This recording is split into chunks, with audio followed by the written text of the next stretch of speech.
Into the fact where the victim is now the perpetrator and the perpetrator is now the victim. And that just drives me crazy.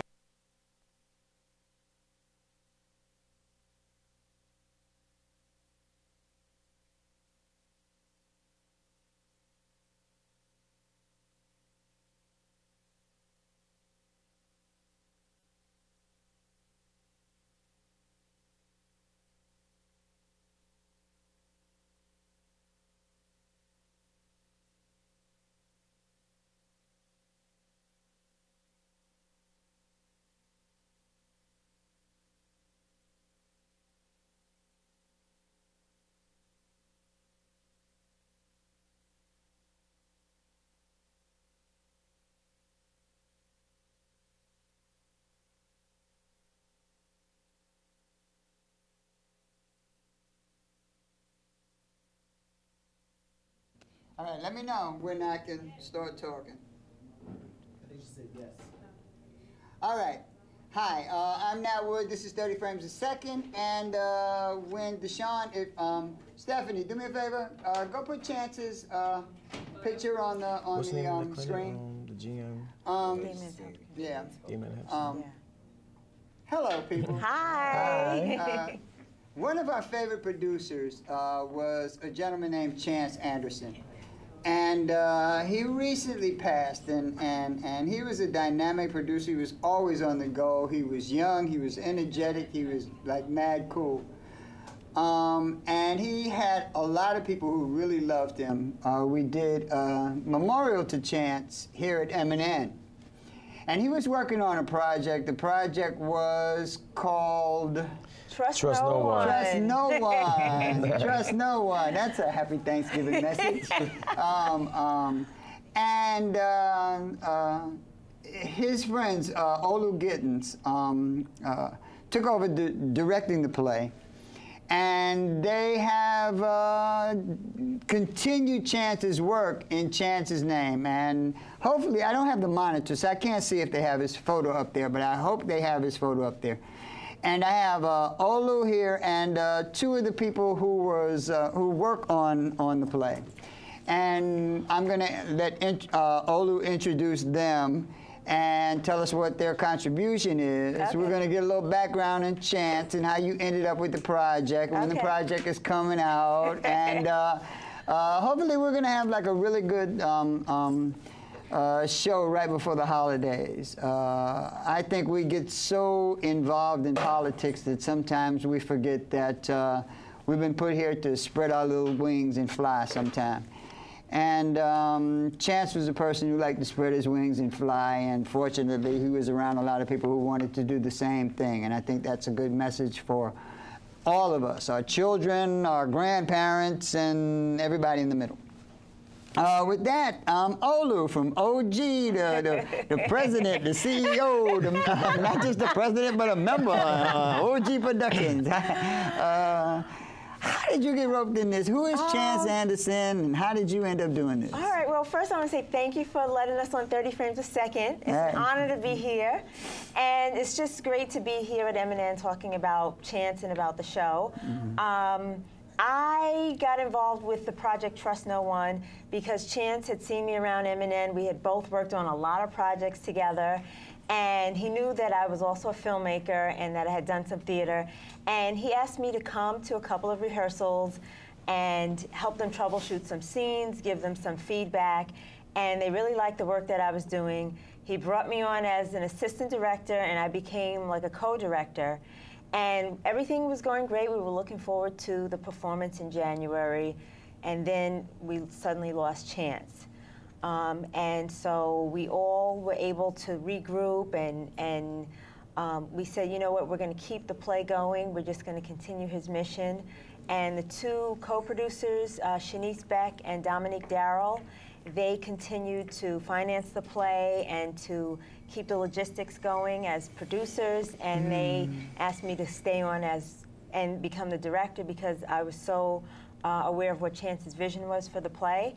And so we had auditions, we recast some of the parts, mainly the lead, which is the character Tyrone, played by Stefan Guidry. Hello, Stefan Guidry, Tyrone. And we also brought on Mario, what's your last name, Mario? Melgade. Melgade, and he is one of the promoters of the show. Nice, nice, nice. It's a pleasure. So, Tyrone, you work like a dog. You're working, you're trying to perfect this character. And then, boom, the creator is gone. And in all of this grief, because I remember the memorial we had for him, the women were crying, the guys were crying, you know. The family was like overwhelmed. Somehow you guys got together and said, we're going to continue this. How did that happen? Did you call each other on the phone? What? Stefan came on months later. Months later? Yeah. Wow, wow. So he guys... responded to a casting call. Nice, yeah. nice. So what do you think of the play? What do you think of your character first of all?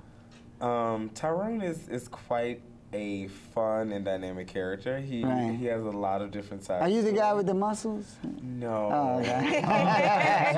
Muscles. Oh, okay. Well, yeah. I have them too. You know, if you look really hard, you know. I don't know if I'll be showing them off as much. But with coming into the production, it was a bit daunting at first, just because of the legacy that was already left there by Chance, and I understood that it was, you know, emotionally something that I had to walk into slowly, and Olu was really open, and they were really great. They gave me like a month of just rehearsals with just me to get used to, you know, the logistics and, you know, the subject matter, and as we kept on going on, it was great. You know, the experience has been wonderful, and the cast has grown and been receptive. I think that Chance wrote an amazing script. It's funny. Yeah. It's something that everyone should see. The title may be Trust No One, but there's so much in the play that is entertaining, and it plays off of that title in a lot of different ways. Now this is truly an ensemble cast. It's a bunch of you guys, and there's a lot of character development. It's a lot of plots and turns. Just when you think you know what it's about something else. What kind of challenge did that present?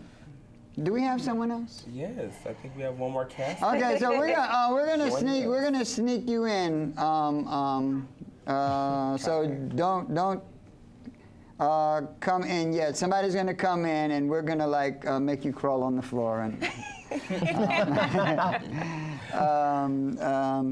The ensemble cast. There's so many characters that you have to develop. Now, this was Chance's creation. He had a concept of it, and you had worked with Chance, so you kind of knew the direction he was going in. But when it becomes, when you adopt a baby, you know, it takes on a different life, because now it's your house, your rules, you know. How did you adjust to so many characters, so many situations? I think one of the biggest changes was because Chance was the writer-director, if there were any lines he wanted to tweak or change, he would just do it. And then we would just adjust. But once he passed, we then had to honor what he wrote as set in stone. And so it was kind of a strange thing, because I didn't feel like I could take the liberty to tweak lines. And so that was a big change. I think that was creatively the biggest change. Then also saying, okay, would Chance like this, or how would he feel about that? And just trying to think how he would like it, but then also trying to trust my own judgment about things and my own instincts, and just reminding myself that he brought me onto the project because he liked my instincts and my skills, and just being able to say, okay, I'm going to have to make that choice, make these choices, and you know, both try to honor what he brought to it creatively, but also just trying to honor the larger creative process. Now, Stefan was new. Stefan, and I'll get to you in one minute. But was he the only new character, or were there other new characters? For a while, he was the only new person, and we worked. It was the cast and Stefan, the original cast. Yeah, not Stefan. Cast member, not character. Right. And then we got on a new narrator. And we also got on a new character for the title, Ray, the muscle guy that you see in all the posters. We got a new, so we brought on 2 new people after Stefan. Now, when you're working with a cast that exists, that has already gone through the ropes, they react to what they've been taught, and that was Chance's vision. Right. Aside from changing lines, characters have a life of their own. So even though you didn't change lines, you had to develop the personality of the new characters that arrived. What kind of challenge did that present, or how did you approach that? I think part of it was trying to lift the burden off Stefan of having to walk in someone else's shoes and giving him the liberty to take the character in his own direction. He actually came to the project with a very real sense that he was carrying on someone's legacy. And you know, I really appreciate that you brought that to the project. And then it was like, okay, now let him blossom and let him take the character in some different directions. And you know, there were a few times when we all wanted to say, oh no, don't, you know, don't, but then we also had to pull back and say, you know what, he's bringing this into a whole new direction, and at the same time keeping to the original vision. So, you know, it was because especially in theater, especially in active theater, every time you add a new character, even though in theory you don't change songs, you don't change dialogue, you don't change choreography, but every time a new character is introduced, they present a whole different aspect. In effect, you change the whole dynamic of the play. Just, you know, adding one character, especially a central character. So that, so it's kind of a shared baby now. I think so. What was it like for you? I would agree with that completely. That, you know, once I was, I guess, acclimated to the cast, and I had gotten into the script, and I was like, okay, now it's no longer just surface. Let's really, you know, take the character and what would he do? What does he do in his part time? It brought new motivations for things like different things we discussed that Olu and the other castmates were like, well, these were some of the things that Chance had done with the character, and I was like, okay, I'll try that, or I'll try this. But even when I'm going to try that as an actor, I'm still not going to be Chance. I'll still be myself, doing it my way. I can mimic as much as I want, but even when I'm getting on the stage, the way I do a line is completely different than I know he did. His daughter had came to a rehearsal, and she got to watch, and I was like, oh, Lord Jesus. And she did one of those surprise, like the pop-up, and she just kind of showed it. Which was, I think it was good, because if we had all known, then we all would have been, you know. So it was interesting to see her, you know, watch that. Yeah, I really love theater because it is indeed performance art. And even when the characters are the same, the whole mood changes from like matinee to 8 o'clock nighttime. I mean, it's just like, you know, it's just like every single time out, it's a whole new play, you know. And no matter how fantastic the last performance was, once it's over and you take that bow, it's on to the next one, on to the next one. You know, it's not like film where you can, like, you know, complete the film and then just watch yourself, you know. I mean, you got it's like, bam, you got to hit again. This young lady, who do you play in the theater? First of all, what's your name and what's your character? And Yada yada. My name is Kai Baltimore. My character is Miss Jenkins, and I play a psychotic, like Hannibal Lecter type of killer. This is a comedy thriller. I know. Complete with killer. Yeah. Now you have a few psychos in your play. You know, every time you think somebody is normal, they turn out to be not. Yeah. You know? It all wraps into the title, Trust No One. Trust no one. Yeah. Wow. Yeah, I mean, I not giving away much, but I mean, every character has a bit of a twist. Every character, nothing is as they seem. You know, no one is as clean or as nice as they are, because, you know, 5 minutes later, you know, someone's, oh, we're hugging, and a couple seconds later, we want to slap each other, or we're fighting. I know. It's good. I think the drama of it leads into the comedy and everything else. Definitely. Yeah. She might be a psycho, but she's also my landlord. Yes, how convenient. How sweet and tart of you. And I want everyone. And everybody has their own ulterior motives of the play, so. Yeah. The first time I saw it, every time you got to like someone, they turned out to be no damn good. Yeah. So now you're an original cast member. Yes, I am. Yeah. Now the genesis of you're a very beautiful young woman. Thank you. You know, but you. in character, you're totally the terrible old witch. It's just the actor in me. Yeah. You know, so how is that? How is going from, like, you know, Channeling. Yes. It's definitely a different part of me, because I'm like kind of a happy-go-lucky type of person. So, you know, I just had to dig deep within myself to kind of pull that character out. You know, get into your inner Definitely, witch. definitely. All right. And she brings a lot of nuance to the character. I mean, even though she's this big, you know, larger than life. yeah, right. larger than life, she does not play it flat, one-dimensional. She brings a lot of nuances. Right. They all do bring a right. lot of subtle nuances to the character. Was it different learning to interact with new people after? I mean, because aside from the play itself, there's so much emotionalism going on. You're involved in this project, and this project becomes a family. And the head of the family, the person who conceives this, suddenly are gone. Yeah.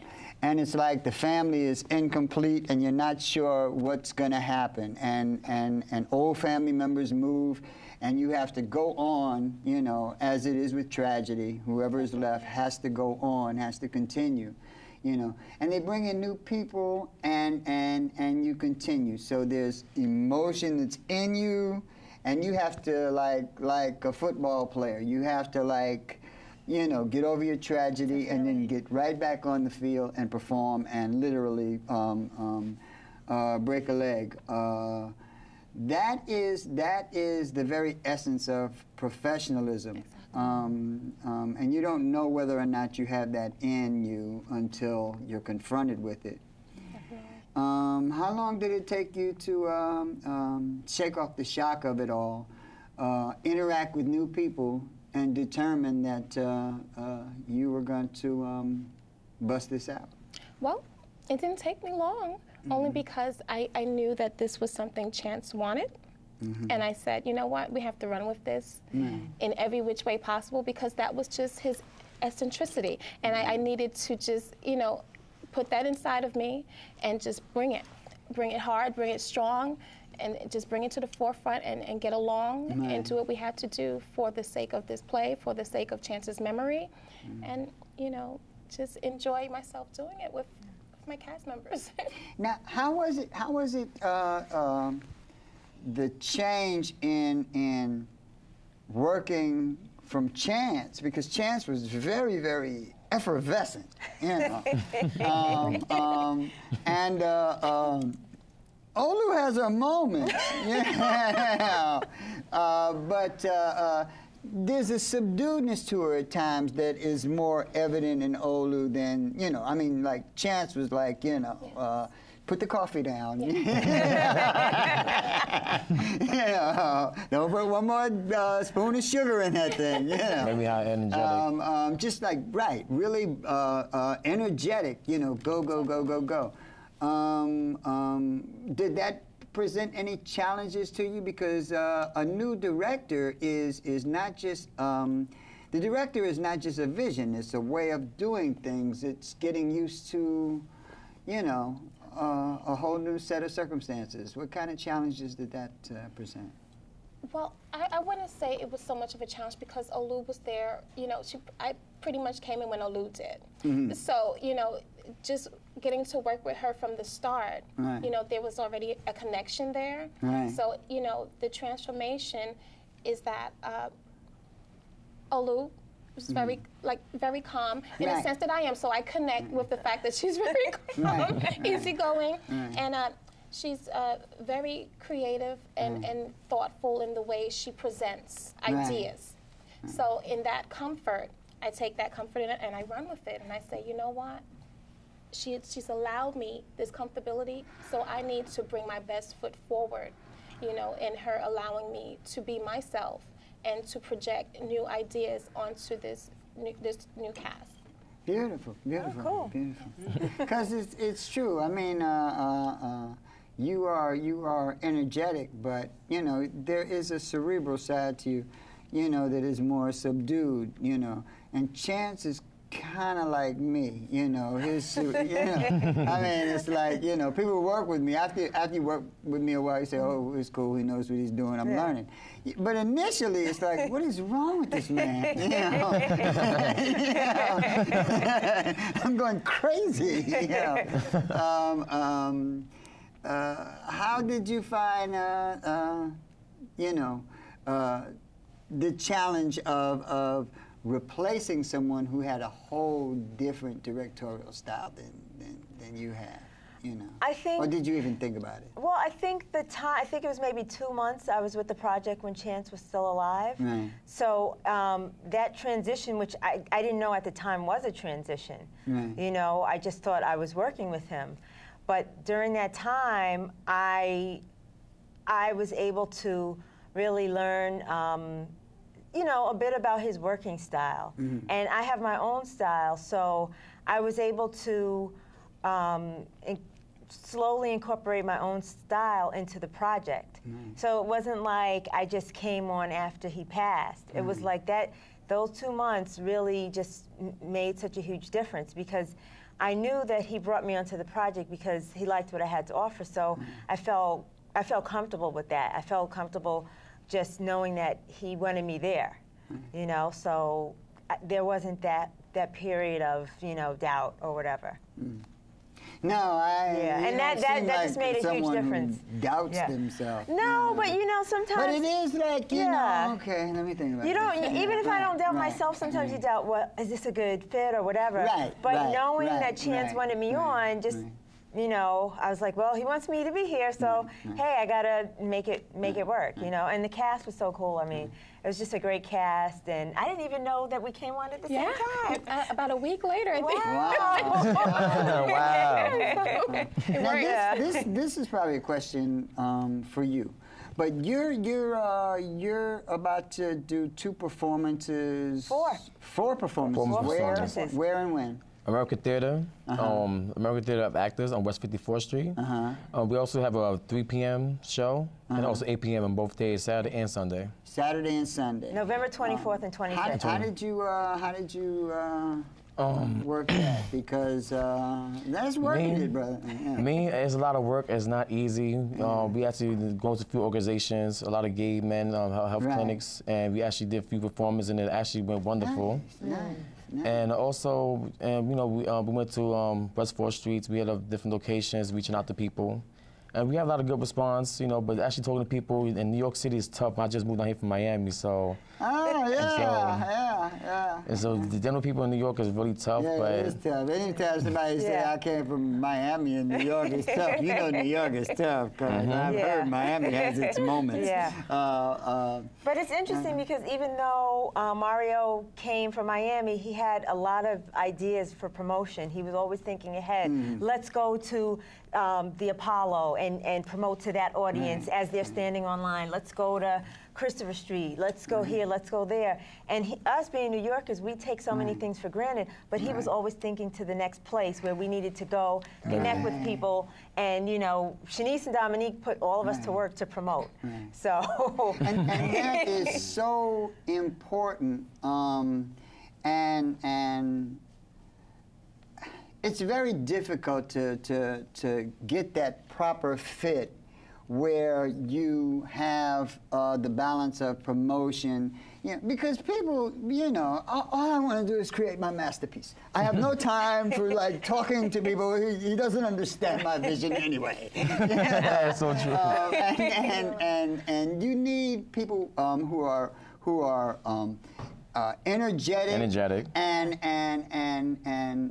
focused on business to be able to pull this off. I mean, promotion is an art. It's a very aggressive art, and you have to be aggressive and yet likable. You have to get people to see what you're talking about, invest something, whether it's cupcakes, money, a place to perform, whatever it is, in your vision. So you have to be likable, but you have to be annoying, and it's a very, very specific art. How did you guys come together?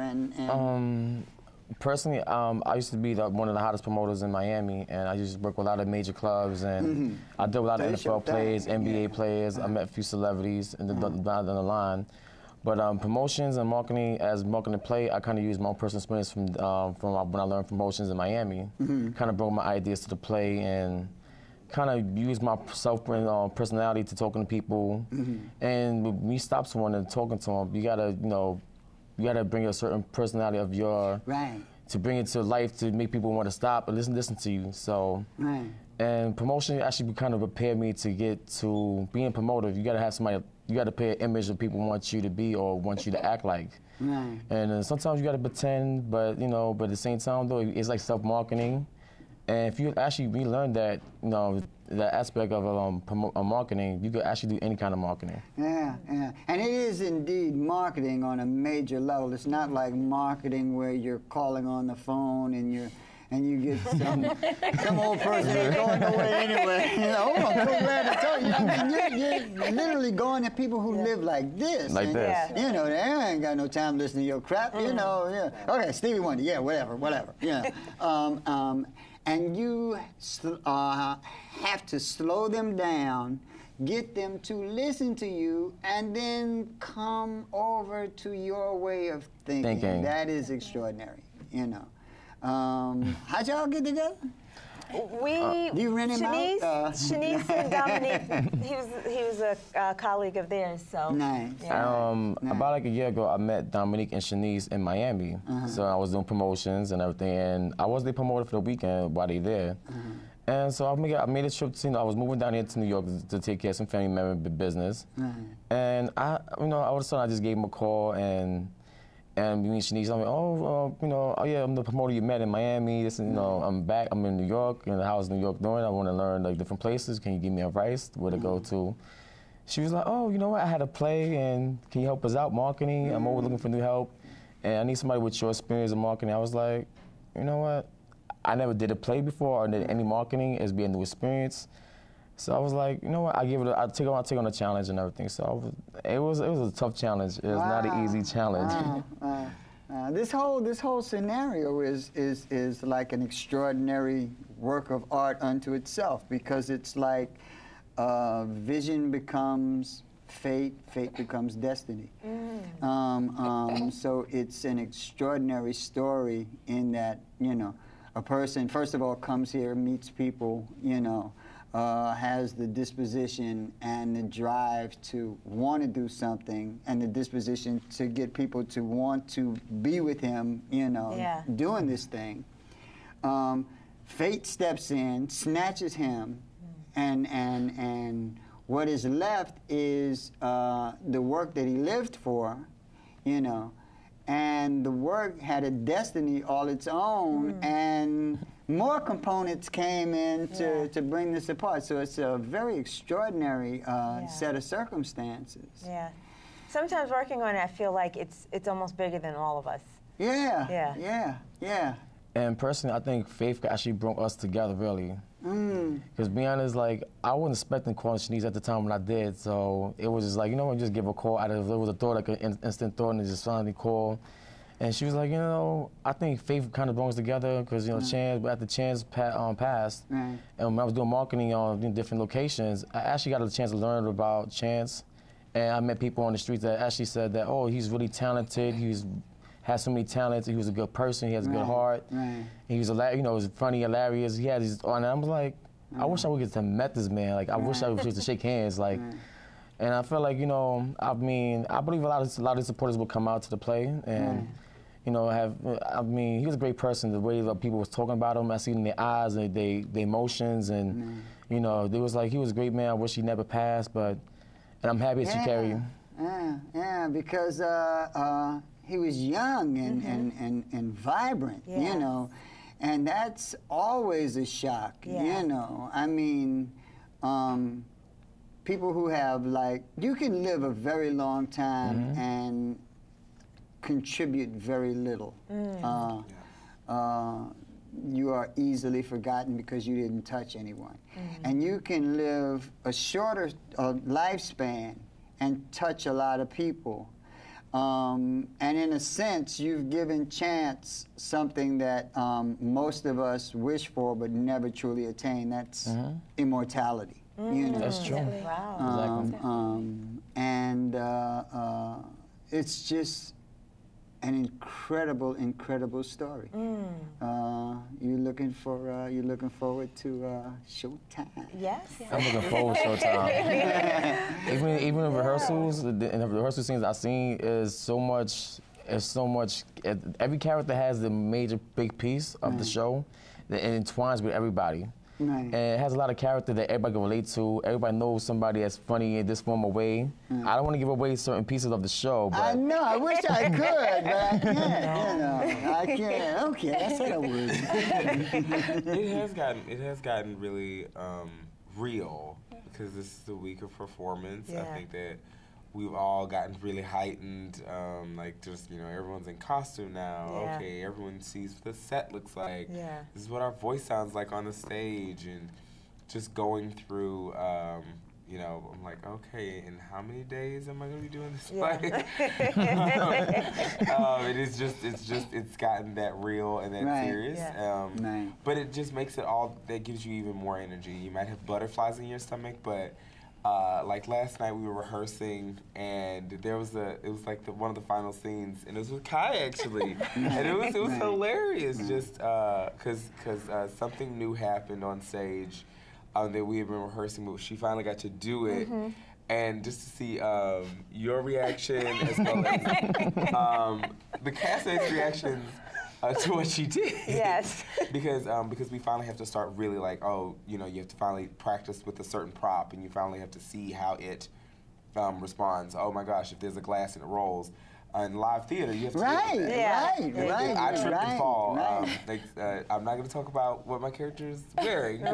Someone was asking me, like, how do you do that? I was like, you just have to. And I was like, they're like, what if you fall? Oh, well. Yeah, that's right. Keep it going. Keep it going. Right. I do, we do live TV, and it is nowhere near as intricate as live theater, but live anything presents challenges. There's a serendipitous aspect to the whole thing that you have to incorporate, because the viewer wants to be entertained. It does not want you whining about your personal problems. So whatever happens, you have to make that, you know, a living part of what you're doing.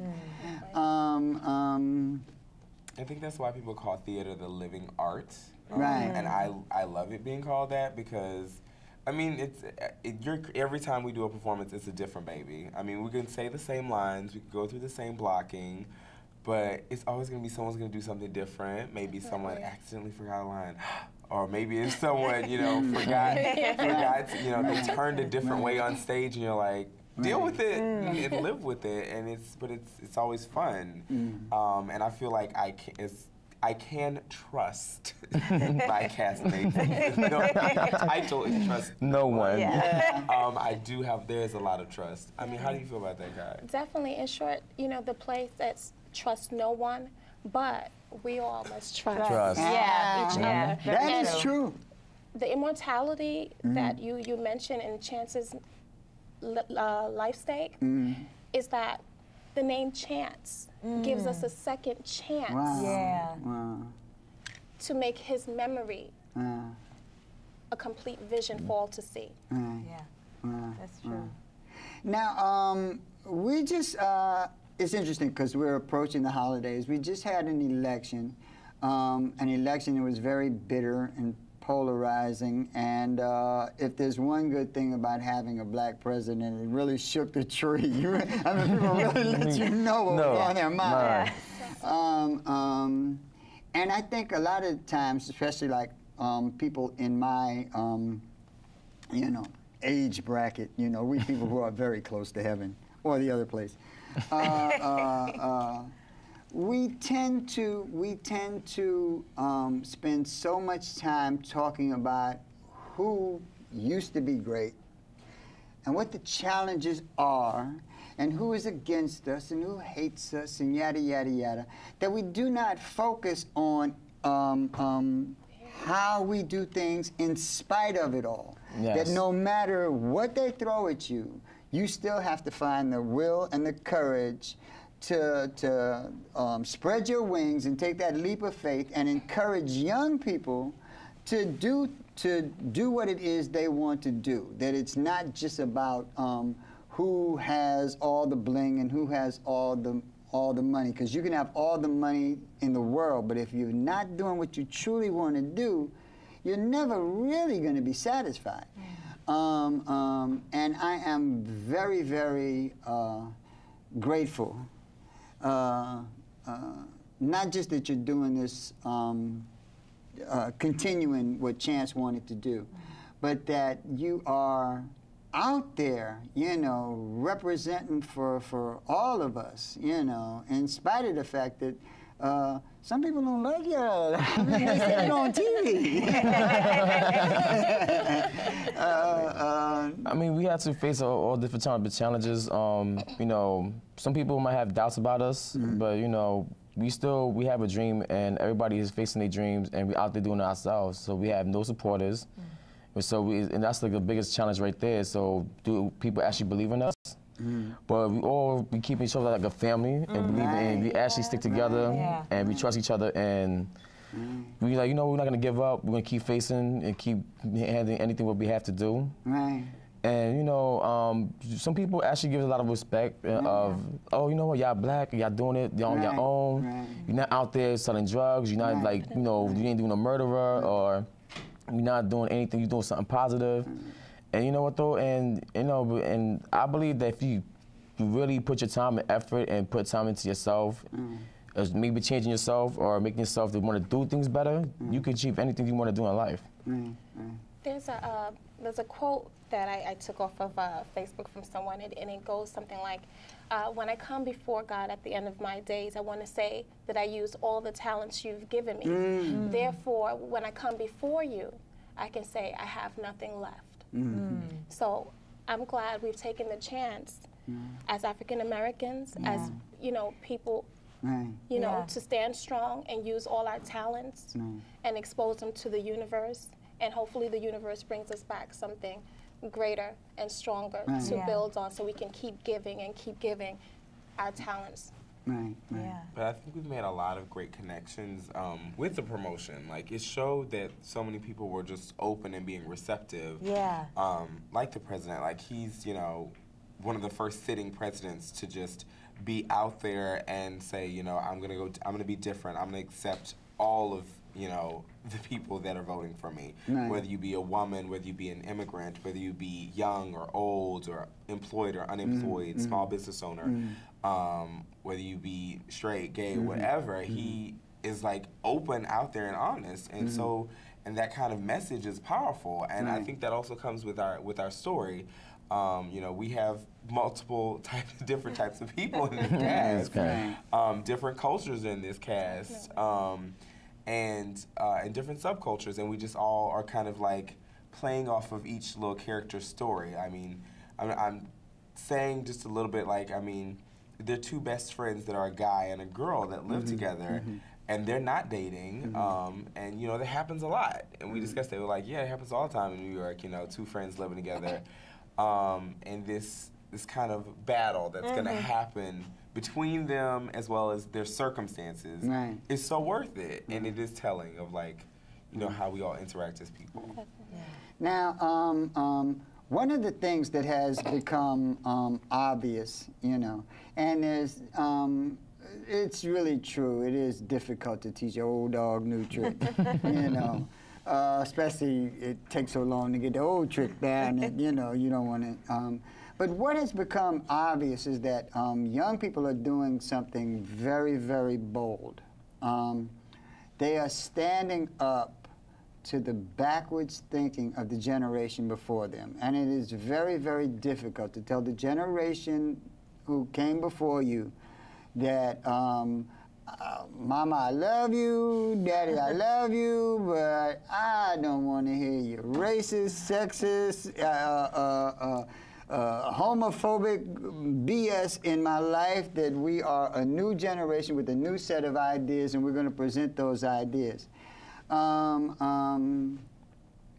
In one way, it's intimidating for old fartery. But it is exciting to see, you know, to think that quite possibly there is something better and not just like a different spin. There was a lot of battles that I thought were over. They were just covered over. They weren't really over. I was very, very surprised to hear some of the crap that people were talking. I mean, it was like strange, weird, knuckleheaded crap, you know, like I just stuff that I, you know, and I got a good imagination, you know, but magic rape-resistant vaginas was never like, I didn't think of that one. That was deep, you know. That was deep. And in spite of it all, you guys are going out there. You're about to open up your play. I am very excited. I am very excited for Chance. I am very excited for you, for all of you. Thank you. Thank you so much. And it's true. What is the expression? The odds go up of you getting the job if you fill out an application, you know, so. That's true. That's definitely so true. I gotta remember that one. Well, I stole it from somebody else, you know, so you can steal what I stole. So how many cast members are there? 6, right? 6. Yeah. Including the narrator? Gina, Tyrone, the two best friends, Mrs. Jenkins, their landlord, Ray, who they both fall for, Shay, who's the mystery guest, and the narrator. Yes, Okay. So, and Shay, the mystery guest Shay, without revealing too much about the storyline, she is one of those characters who is hilarious. I don't think I've ever seen a character quite like Shay before. She's a little bit of Jack Hay mixed with the most, you know, wild and crazy. Remember Mr. Brown from the Tyler Perry show? Yeah, imagine if he and Jack Hay had a daughter. It would be this character Shay. And mix in a little bit of the lady from Misery. A little bit of that. Yes, yes, the woman from Misery, yes. Very outspoken character, very energetic character. With a sadistic touch.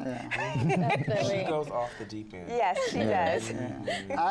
My technology just came on from nowhere, so We have 8 minutes left. Okay. We were like totally technologically unaware and just having a good time. So hopefully you peeped in and said, "Oh, they look like they're enjoying themselves." Should we tell you our website? Yes, you can tell me It's anything. www.whatthet.org. Okay. So what, WHATS, and then the letter T.org, which is Now, also people the name can of Chance's contact company. you. People can contact you directly on Facebook or. The best way is to email us at info@whatsthet.org, Okay. or by phone 646-810-0001.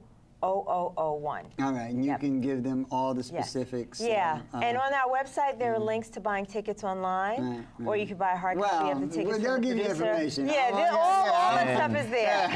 It's not but yeah, so all that information is there, and of course you get an honorary ticket. Cool. Cool. And we also have a sneak peek of the bio. You can actually read it online at the same website. And also we have a promo video that actually give you certain bits and pieces. Yeah, we do have So that give you promo video. Yes. little bits and pieces to give you a little imagination. Yeah, Wow. which that promo video was made by Veronica. Yeah. So thank you, Veronica. Thank you. Nice.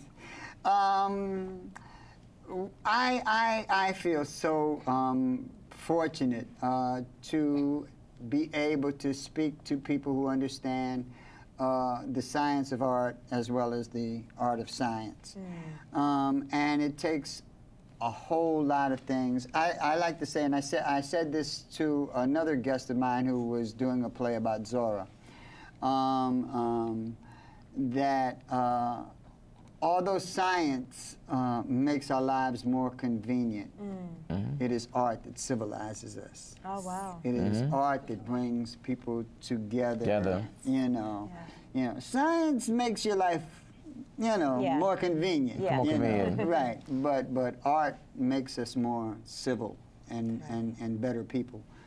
And it is an extraordinary honor to see people who are carrying on that tradition. Thank you. What's on the horizon? You just gonna see where you go with this thing and figure it out? We hope to pack the house for all 4 shows. That's our main goal. Cool. And, Bingo. and we'll see if we take it on tour or where we go from here. But I guess we all could go around and say what our next projects are. If we wanna. Yeah, go on. Knock yourself out. Why not? Well, I mean, at this point, it's audition season, I guess, for most young actors or actors of any age here. So that's because I mean, I'm a recent immigrant to New York, I guess I could say. Oh, okay. I'm a Southern transplant up Okay. here. We all. So He's modest. He's a highly trained actor. Yeah. No, I mean, I've been doing theater all my life. Doing it professionally for at least 6 years. Did a good bit of theater in New Orleans. That's where I lived for quite some time. They have great theaters out there. So you're like a hurricane follower, huh? Storm chaser. My friends and I said, yeah, sometimes I think you're a force of nature. I said, what? I went to New Orleans, we had Katrina. I went to Houston, we had Ike. I went to New York, I had an earthquake. And y'all had Sandy. Now I'm like, okay. All right now. New York, let's see if we don't have a snowstorm. No snowstorm.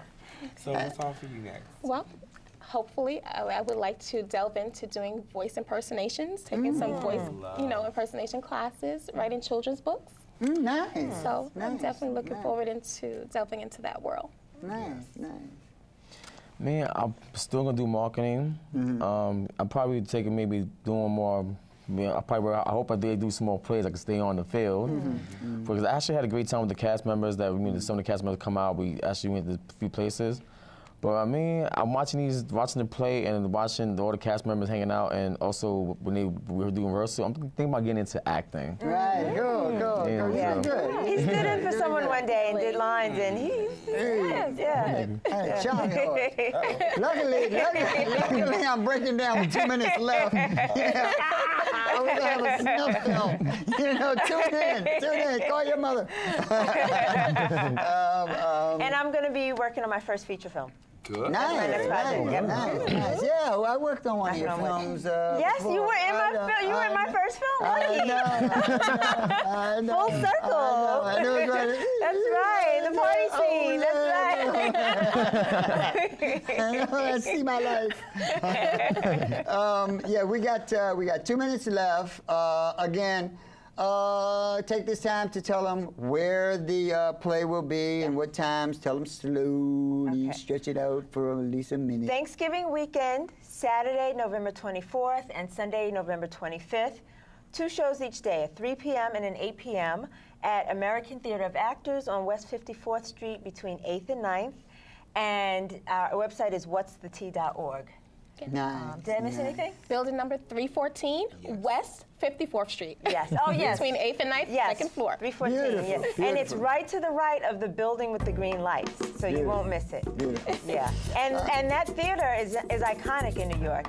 Like major actors like Denzel Washington and other people got their start at that theater. So it's nice to be in that theater. Excellent. Yeah. Excellent. It has a lot of history. Come one, come all. So when you blow up and I run down the street going, this yeah, okay. Send your bodyguards on. We have to leave. I want everyone to have a safe and blessed holiday. Make sure you go see this play. Trust no one, but trust this play.